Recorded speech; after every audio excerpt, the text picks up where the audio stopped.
अल्हम्दुलिल्लाहि वकफ़ा व सलामुन अला इबादिहिल्लज़ीना इस्तफ़ा अम्मा बअद फ़क़द क़ालल्लाहु तबारक व तआला फ़िल क़ुरआनिल मजीद वल फ़ुरक़ानिल हमीद अऊज़ु बिल्लाहि मिनश शैतानिर रजीम बिस्मिल्लाहिर रहमानिर रहीम इन्नल्लज़ीना यरमूनल मुहसनातिल गाफ़िलातिल मुमिनात लुइनु फ़िद दुनिया वल आखिरह व लहुम अज़ाबुन अज़ीम। सदक़ल्लाहुल अज़ीम। मोहतरम मुअज़्ज़ज़ सामिईन किराम और हाज़िरीन मजलिस,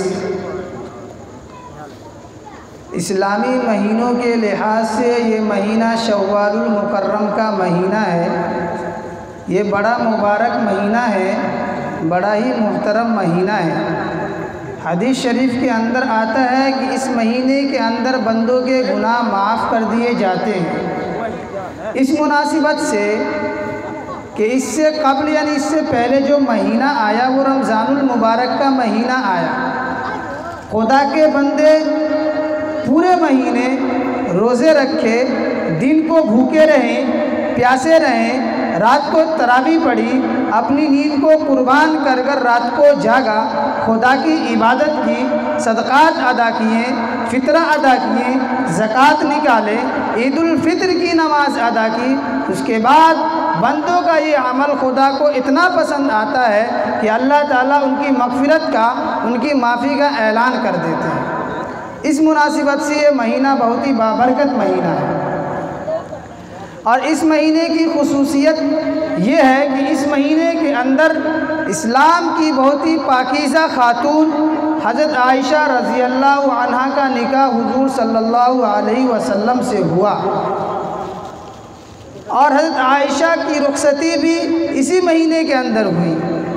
और इसी महीने के अंदर हज़रत आयशा रज़ी अल्लाह अन्हा पर इल्ज़ाम लगा।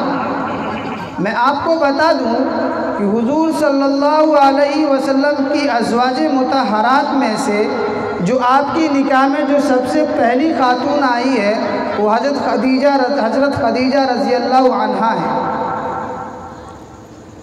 ये वो खातून हैं, वो शख्सियत हैं कि जिन्होंने आप सल्लल्लाहु अलैहि वसल्लम की हमेशा हौसला अफजाई की। जब हुज़ूर सल्लल्लाहु अलैहि वसल्लम गमगीन रहते थे, हुज़ूर सल्लल्लाहु अलैहि वसल्लम परेशान रहते थे, तो हमेशा आपकी परेशानियों को दूर करने की कोशिश करते थे, हमेशा आपकी हौसला अफजाई की। यहाँ तक कि मक्का के अंदर मालदारों में इनका शुमार होता था और अपने सरमाए को, अपनी पूंजी को, अपने माल को इस्लाम की तक़वियत के लिए खर्च किया। और आप सल्लल्लाहु अलैहि वसल्लम को बेइंतहा मोहब्बत थी हज़रत खदीजा रज़ी अल्लाह अन्हा से। किताबों के अंदर आता है कि जब हज़रत खदीजा रज़ी अल्लाह अन्हा का विसाल हुआ यानी इंतकाल हुआ तो आप सल्लल्लाहु अलैहि वसल्लम हमेशा गमगीन रहते थे, आप सल्लल्लाहु अलैहि वसल्लम उदास रहते थे, हमेशा परेशान रहते थे। आपके महबूब हम सफ़र साथी हज़रत अबू बकर सिद्दीक़ रज़ी अल्लाह अन्हु को ये बेचैनी नहीं देखी गई। यहाँ तक कि हज़रत अबू बकर सिद्दीक़ परेशान रह गए कि महबूब किबरिया सरताज अम्बिया क्यों इतने परेशान रहते हैं। लगता है कि वो गम को, उस परेशानी को भूल नहीं पा रहे हैं, उस हज़रत खदीजा के विसाल को। हज़रत अबू बकर सिद्दीक़ रज़ी अल्लाह अन्हु ने अपनी बेटी हज़रत आयशा का निकाह, उनके रिश्ते की पेशकश की। हज़रत अबू बकर सिद्दीक़ रज़ी अल्लाह अन्हु की 3 ख्वाहिश थी। क्या? पहली ख्वाहिश थी कि माल अबू बकर सिद्दीक़ का हो, खर्च राह खुदा में हो, लेकिन तकसीम करने वाले हाथ मोहम्मद अरबी सल्लल्लाहु अलैहि वसल्लम का। दूसरी ख्वाहिश, निगाह अबू बकर सिद्दीक़ की हो, लेकिन चेहरा अनवर हुजूर सल्लल्लाहु अलैहि वसल्लम का हो। तीसरी ख्वाहिश, बेटी अबू बकर सिद्दीक़ की हो, लेकिन खातिमा महबूब खुदा सल्लल्लाहु अलैहि वसल्लम की। अल्लाह तबारक व तआला ने आपकी तीनों ख्वाहिशों को कबूल कर लिया। यहाँ तक कि हज़रत आयशा रज़ी अल्लाह अन्हा का निकाह आप सल्लल्लाहु अलैहि वसल्लम से हुआ। हज़रत आयशा रज़ी अल्लाह अन्हा इस्लाम की वो पाकीज़ा औरत और ख़ातून थी। जब आप पर इल्ज़ाम लगा तो कुरान की आयतें नाज़िल हुई। आपकी दीनी खिदमत इतने हैं, किताबों के अंदर आता है कि इस्लाम की सबसे पहली हाफिज़ा कुरान थी। यहाँ तक कि किताबों में आता है कि हज़रत आयशा रज़ी अल्लाह अन्हा से 2210 हदीसें मरवी है। आप हज़रत आयशा रज़ी अल्लाह अन्हा के हज़ारों शागिर्द हैं सहाबा। जब बड़े बड़े सहाबा जब किसी दीनी मसले में परेशानी आती थी, कोई दीनी मसले को समझने में दिक्कत आती थी, तो हज़रत आयशा रज़ी अल्लाह अन्हा की तरफ रुजू करते थे। हज़रत आयशा रज़ी अल्लाह अन्हा उनको हल कर देते थे। ये आपके दीनी इल्मी कमालात थे। एक बार का वाक़या है कि एक गज़वा से जब इस्लामी लश्कर लौट रहे थे, हज़रत आयशा रज़ी अल्लाह अन्हा उस गज़वे में शरीक थी हुज़ूर सल्लल्लाहु अलैहि वसल्लम के साथ। रात का सफ़र है, वहाँ से इस्लामी लश्कर रवाना हुआ मदीने की तरफ। हज़रत आयशा रज़ी अल्लाह अन्हा में जिस्मानी एतबार से हल्की थी। लोगों को मुशाहिदा नहीं हुआ इस बात का कि इस कजाबे के अंदर हज़रत आयशा बैठी है या नहीं। इत्तिफाक ऐसा हुआ कि उस वक्त हज़रत आयशा रज़ी अल्लाह अन्हा रफ़े हाजत के लिए जंगल गई थी। लोगों ने कजाबे को उठाया और ऊँट पर रख दिया। काफ़िला रवाना हो गए। और इत्तिफाक ऐसा देखिए कि जब हज़रत आयशा रज़ी अल्लाह अन्हा जब जंगल की तरफ गई तो आपका हार गुम हो गया। वो हार की तलाश में इतनी ताख़ीर हो गई, रात का वक्त था, वो ये ज़माना नहीं था कि अभी लाइट का ज़माना है, हर तरफ लाइट है। जिस चीज़ को अगर सुई को तलाशना चाहे तो आदमी आसानी से तलाश ले। पहले का ज़माना मोमबत्तियों, लेलटेन और डिबियों का ज़माना था। उस वक्त में इतनी रोशनी नहीं थी। हार को तलाशते तलाशते में बहुत ताख़ीर हो गई, यहाँ तक कि काफ़िला रवाना हो गया।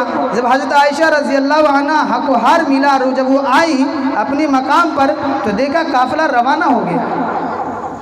वो इस्लाम की पाकीज़ा औरत थी, उन्होंने अकेले जाने को गवारा नहीं किया। यहाँ तक कि किताबों के अंदर आता है कि उन्होंने अपनी आधी चादरें को बिछा दी और आधी चादर को ओढ़ ली, इसलिए ये गुमान करके कि जीव अगर किसी का गुज़र होगा या जब काफ़िला अपनी जगह पर रुकेगा, जब उसको इल्म होगा कि इस काफ़िले के अंदर आयशा नहीं है तो वो लौट कर आएंगे लेने के लिए। और उस वक्त का ये आलम था कि जब काफ़िला रवाना होता तो एक कोई सहाबी होते जिनकी ये ड्यूटी होती कि वो पीछे पीछे चलते ताकि काफ़िले का जो सामान होता, जो गिरा पड़ा या कोई चीज़ छूट जाती तो उठाकर लेकर चलते। और उस वक्त ड्यूटी हज़रत सफ़वान रज़ी अल्लाह अन्हु की थी। जब हज़रत सफ़वान रज़ी अल्लाह अन्हु आए तो दूर से देखा कुछ रखा हुआ है, उनको गुमान हुआ कि कोई सामान है। जब करीब आया तो देखा हज़रत आयशा रज़ी अल्लाह अन्हा है। अब बेतहाशा बोल पड़े, इन्ना लिल्लाहि व इन्ना इलैहि राजिऊन। हज़रत आयशा रज़ी अल्लाह अन्हा फ़ौरन उठ गई, चादर को ओढ़ी। और ये गालिब गुमान इसलिए उनका पढ़ना इन्ना लिल्लाहि व इन्ना इलैहि राजिऊन कि एक मर्द है, एक औरत है, बाहिमी कलाम की नौबत ना आए। ऊँट को बैठाया, हज़रत आयशा रज़ी अल्लाह अन्हा को उन पर सवार किया और चल पड़े। काफ़िला आगे जाके मिला। जब काफ़िले से जाके मिली हज़रत आयशा रज़ी अल्लाह अन्हा तो उस काफ़िले के अंदर हज़रत अब्दुल्ला इब्ने उबई भी था, जो मुनाफिकीन का सबसे बड़ा लीडर और रईस था, जिन्हें रईसुल मुनाफिकीन कहते हैं। उनको ये मौका मिल गया क्या कि उस वक्त इस्लाम के जो सबसे बड़े दाई थे वो हुजूर सल्लल्लाहु अलैहि वसल्लम थे। इस्लाम के उस वक्त सबसे बड़े दाई थे तो हज़रत अबू बकर सिद्दीक़ रज़ी अल्लाह अन्हु थे। उन्होंने ये सोचा कि क्यों ना इसके अंदर एक मुनाफिरत पैदा की जाए, क्यों ना एक मुनज़्ज़म तरीके से एक तशहीर की जाए, एक बदगुमानी को फैलाया जाए, एक इल्ज़ाम लगाया जाए, ताकि अबू बकर सिद्दीक़ हुजूर सल्लल्लाहु अलैहि वसल्लम के दरमियान मुनाफिरत पैदा हो जाए, इस्लाम कमज़ोर हो जाए, इस्लाम के अंदर ये मजबूती ख़त्म हो जाए, लोग आपस में एक दूसरे के दुश्मन बन जाए, लोग आपस में एक दूसरे से दुश्मनी करने लगे, मुनाफिरत करने लगे, नफ़रत करने लगे। उन्होंने एक मुनज़्ज़म तरीके से एक चाल खेली और पूरे मदीने के अंदर तशहीर कर दिए, पूरे मदीने के अंदर ऐलान कर दिया कि नऊज़ बिल्लाह हज़रत आयशा रज़ी अल्लाह अन्हा किरदार की बेकार है। हज़रत आयशा रज़ी अल्लाह अन्हा के दामन पे कीचड़ उछाला गया, आपके दामन को दागदार किया गया, आपकी इज़्ज़त को उछाला गया सारे मदीना के अंदर। क्यों? क्योंकि अबू बकर सिद्दीक़ और मोहम्मद सल्लल्लाहु अलैहि वसल्लम जो इस्लाम के दाई हैं, उनके दरमियान मुनाफिरत पैदा करनी है। उनको एक